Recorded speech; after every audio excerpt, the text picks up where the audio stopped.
একদিন কান্নাকাটি শুরু করছে, কারণ ওকে নিচে যেতে দিচ্ছি না। ও নিজে গিয়ে ছাগলের জন্য কাঁঠাল পাতা কিনবে আর ওগুলো খাওয়াবে।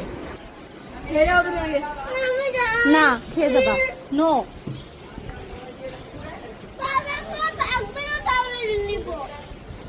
এই কাঁঠাল পাতার আটিগুলো নাকি এক একটা 150 টাকা করে।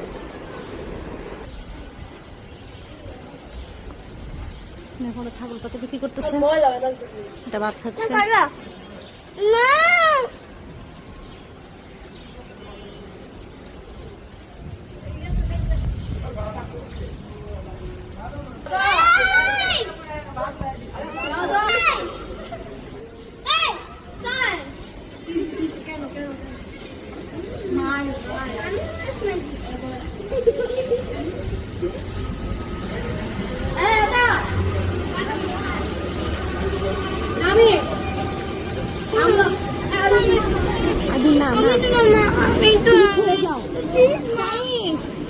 খাওয়াই না এখন।